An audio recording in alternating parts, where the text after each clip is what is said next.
রাজনৈতিক দল নয়, ক্ষমতায় কেন্দ্রে থাকা ফ্যাসিস্ট আওয়ামী দোসরদের বিষয়ে অন্তর্বর্তী সরকারকে সতর্ক থাকার পরামর্শ দিয়েছেন বিএনপির স্থায়ী কমিটির সদস্য এজেড জাহিদ হোসেন। সংস্কারকে দীর্ঘায়িত না করে গণতান্ত্রিক সরকার প্রতিষ্ঠা নির্বাচন আয়োজনের আহ্বানও জানান তিনি।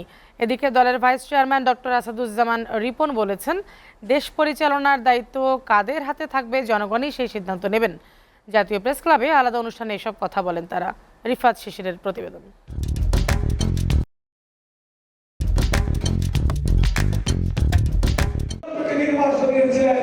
জাতীয় প্রেস ক্লাবে জাতীয়তাবাদী টেক্সটাইল ইঞ্জিনিয়ার্স অব বাংলাদেশ জেটেব আয়োজিত রাষ্ট্র মেরামতের ৩১ দফা নিয়ে এই আলোচনা সভা।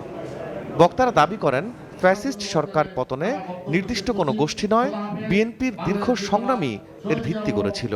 এই সরকারের কাছে জনগণের প্রত্যাশা যে অতি দ্রুত সময়ের মধ্যেই আপনারা এই সংস্কার শেষ করে আপনার যে সংস্কার কথা বলতে চান শেষ করে দ্রুত নির্বাচন দেন। সভার প্রধান অতিথি ডাক্তার এজেড জাহিদ হোসেন বলেন, সরকারের উপদেষ্টাদের নানা বক্তব্যে বিভাজিত হচ্ছে জাতীয় ঐক্য। আওয়ামী দোসরদের নিয়ে সতর্ক থাকতে হবে সরকারকে। প্রশাসনের বিভিন্ন পর্যায়ে আজকে ঘাপটি মেরে আছে, তারা কিন্তু ফনা তোলার জন্য এবং আপনাকে বিভ্রান্ত করার জন্য চেষ্টা করতেই থাকবে। কাজেই তাদের বিষ দাঁত যদি ভেঙে দিতে হয়, দোসরদেরকে আইডেন্টিফাই করুন।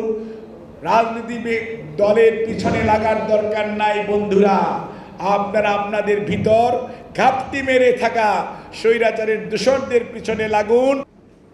এদিকে জাতীয় প্রেস ক্লাবে জিয়া শিশু কিশোর মেলা কমিটির আয়োজনে জাসাসের সাবেক আহ্বায়ক জাহিদ হোসেন চুন্নুর স্মরণ সভায় অংশ নিয়ে বিএনপির vice chairman doctor Asaduzzaman Ripon বলেন, ছাত্র জনতার আন্দোলনের মূল ভিত্তি রাজনৈতিক দলগুলোর দীর্ঘ আন্দোলন। তো ৩৬ দিনে তো একটা কিছু হয়ে যায় না। ৩৬ দিনে তো একজন মাও তার সন্তান আপনার জন্মদান করতে পারেন না। It takes time. ৩৬ দিনে একটা মা যদি সন্তান ডেলিভারি দিতে, ৩৬ দিনে তার ভ্রূণ অ্যাবর্শন হয়ে যাবে যদি তার আগের যদি কোনো প্রস্তুতি না থাকে। তো ১৬ বছরে বাংলাদেশের জনগণ কষ্ট করছে, আমাদের নেতা কর্মীরা বাড়ি ঘরে থাকতে পারে না, জঙ্গলে থেকেছে। এই ছবি কি আপনারা দেখেন নাই?